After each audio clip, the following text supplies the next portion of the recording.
While some may not always say thank you, I say thank you to you today for helping us to keep this nation together. To the members of the Barbados Defense Force, all who ever doubted whether we should have such a body will now come to understand its critical importance. I didn't know what we would face when we were elected in 2018, but the choice of Lieutenant Colonel Jeffrey Bostic as Minister of Health and his ability to seamlessly bring along the Barbados Defense Force to help us fight this country's greatest battle since independence has been perhaps one of the wisest decisions that I have made in this government.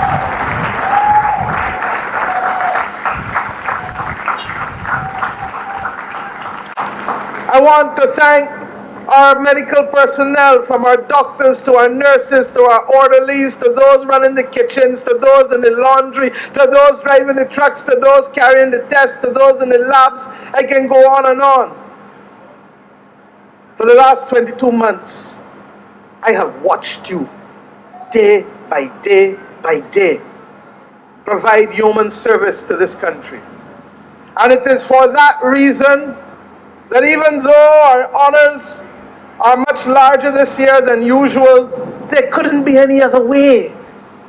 Because without you, many of us would not be here today.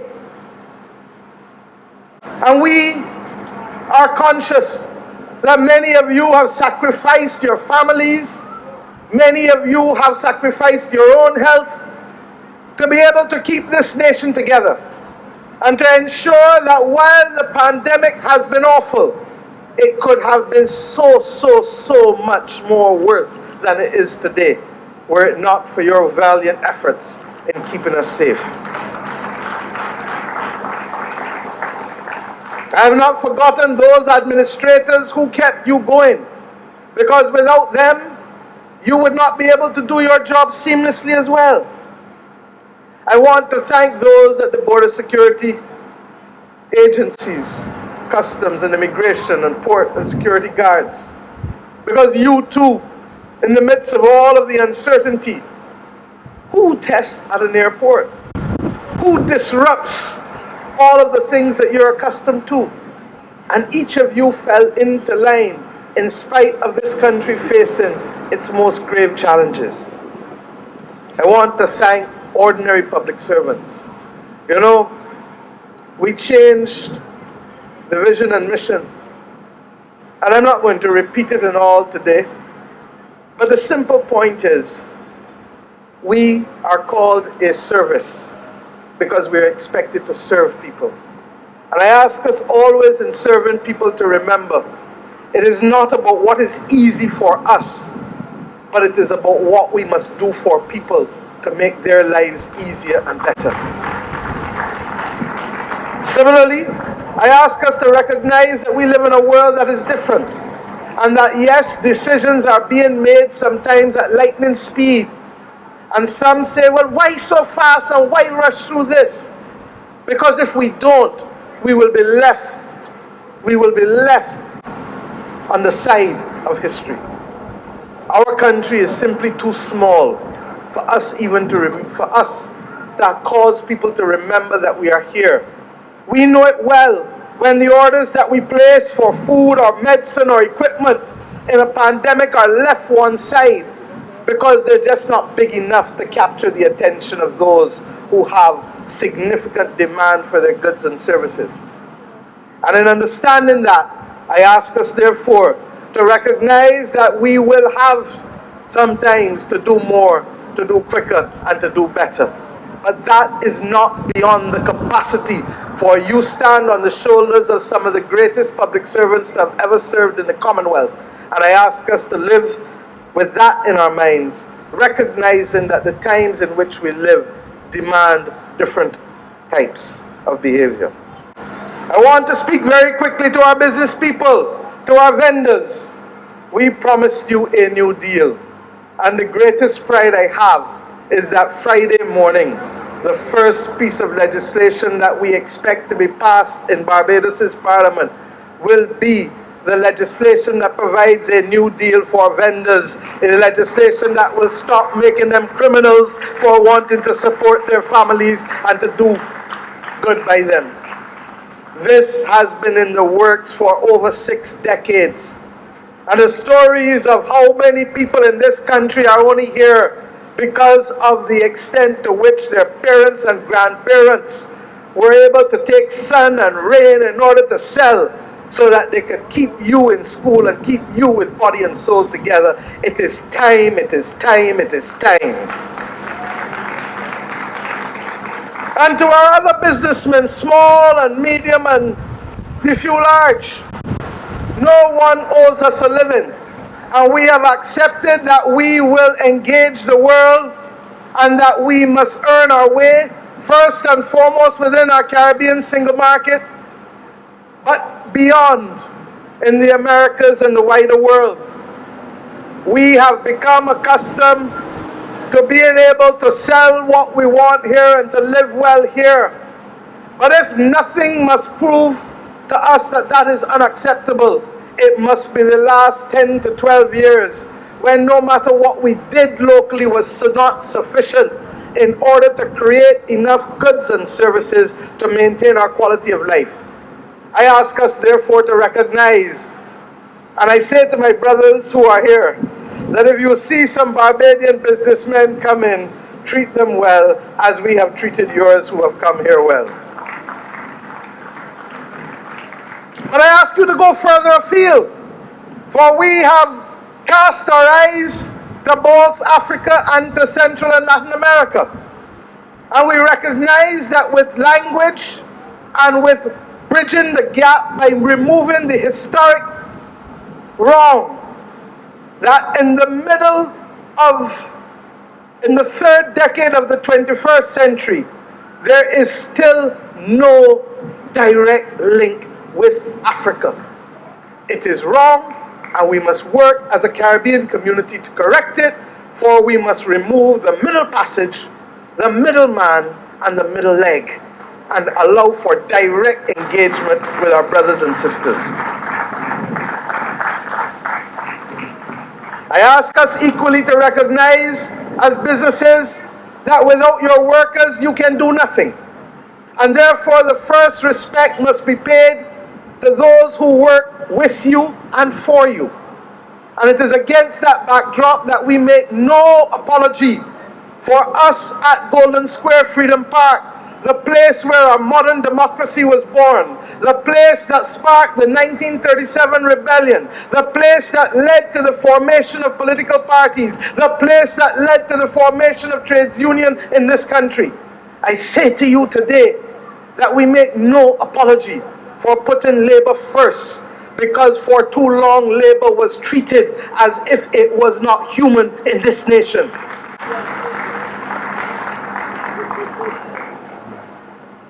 I ask our diplomats who work on our behalf to recognize that we have determined as a nation to engage the world, for we know that we cannot do it alone and we cannot produce enough of what we need here. The challenges of our generation have changed. Food, nutritional food, and water are the new oil of our times. And we have a responsibility to ensure that first and foremost we can provide for ourselves that which we need here. That is why we are so consumed in having to fight against this existential crisis of the climate crisis, because it threatens to undermine our capacity to keep our people together with respect to the scarcity of water, the droughts, with respect to the potential intrusion, saltwater intrusion into our aquifers on our coast, with the removal of coastal communities like what happened at Sixmans Bay and other parts of our west coast. We have a responsibility now that goes beyond that which was otherwise those that were inherited at the time of independence. And I speak therefore to us in this way today, asking us above all else to be our brothers and our sisters' keeper, to recognize that the battles that we face that are beyond our control, like climate, like the pandemic, like violence. Prime Minister Rowley was the one requesting the last time our heads of government met in this country. Last time we met face to face was in Barbados in 2020. And we determined that there needs to be a regional consultation because we must treat violence in our Caribbean communities as the public health disease that it is. And it will take an entire region and civilization to fight it, and not just governments or the church. I ask us today to recognize, my friends, that what comes of December 1st and onwards is ours to determine. I know we can do it. I know we shall do it. And I know that we stand on the legacy of many, because as we have said, this is a continuum. This is a relay. And to the extent, therefore, that we start off hereinafter, we must always pay homage to those who went before. I want in particular, lest there be any muddled messages, to thank all who have served in this high office. I thank the Right Excellent Sir Grantley Herbert Adams, the father of our democracy, for giving us the right to vote through universal adult suffrage, and for changing our labor laws, and for creating the platform for social enfranchisement. I thank the Right Excellent Earl Walton Barrow for giving a nation the belief that it could walk this earth, no longer loitering on colonial premises, but ensuring that we can provide for ourselves and start the business of dealing with the education, the health, the welfare, and the housing of our people. Recognizing, however, that to deal with all of them would require decades because of the destitute nature of our people that we inherited at the point of independence. I thank the Honorable Tom Adams, who in many respects laid the foundation for the modern economy of this nation, and who understood that if we were going to give Barbadians a stake, that first stake should be in the ownership of land, with the passage of the most revolutionary piece of legislation for land reform outside of Cuba in the Americas, the Tenantries Freehold Purchase Act. I thank Sir Harold Bernard St. John for his earnest commitment to regional integration and for playing that massive role that he played in allowing us to reformat our trade relations with the African, Caribbean, and Pacific nations. I thank Sir Lloyd Erskine Sandiford for not only understanding that education was the bedrock of this country, but for ensuring that the Barbados Community College, and for ensuring that our youngsters would have to have other post-secondary opportunities in this nation. But I thank him as well for being courageous to take the difficult decisions of the early 1990s that allowed this nation to be stabilized and to grow from strength to strength. I thank the man who in many respects helped guide me, the Right Honourable Owen Seymour Arthur, for taking another generation of Barbadians and inspiring us to higher heights, building on the foundations of the new economy left by Tom Adams and bringing into play the fairness and transparency necessary to make that economy effective. To recognize that every Barbadian should have the right to have a job, and for recognizing that we must not settle for the bronze, must not settle for the silver, but must always go for the gold.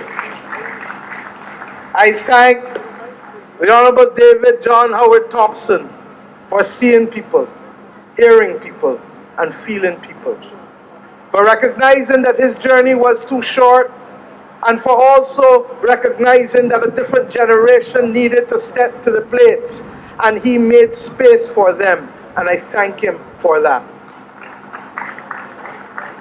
And I thank Frundle Jerome Stewart for also recognizing that this step to a republic was a necessary one.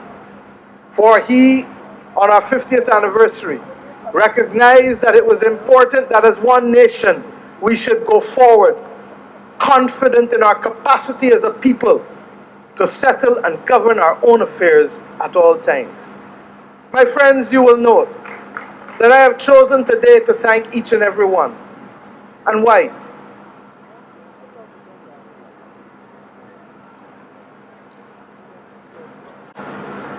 We are too small. We are too small to be torn apart for any reason, particularly partisan political reasons. And whatever else we must do, as we have vigorous discussion, as we have vigorous debate and opposition, there must always be a place for us to agree in the interests of Barbados and for the people of Barbados. It is for that reason that we chose deliberately to ensure that in the election of our president, ma'am, that there must always be that two-thirds majority. Recognizing that as in the last parliament, there may only have been a simple majority. But the people who have the responsibility to articulate and to represent the people of this nation in the parliament of this nation must always find it possible to rise above those partisan tones and to find a unifying force in this nation, as we have found in you, ma'am, to lead us as a new parliamentary republic.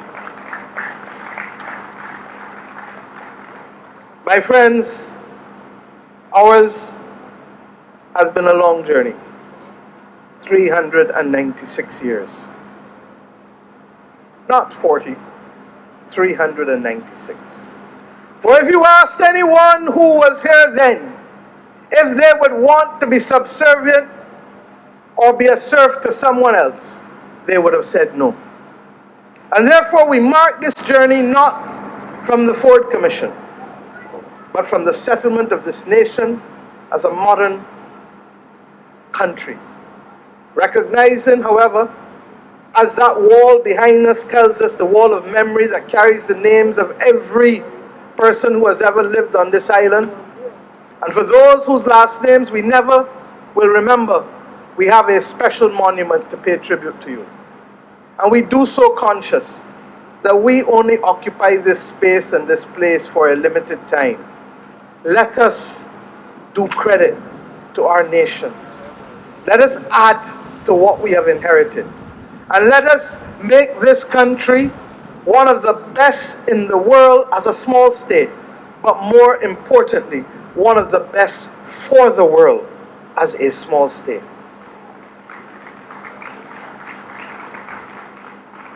In the words of our anthem, we know it only too well.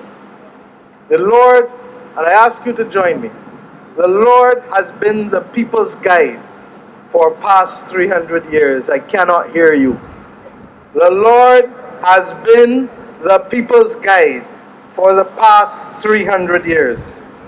With Him still on the people's side, we have no doubts nor fears.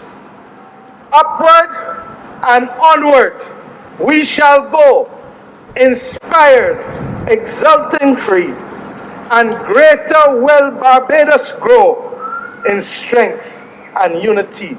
May God forever bless this nation, and may God forever bless our people. Thank you very much.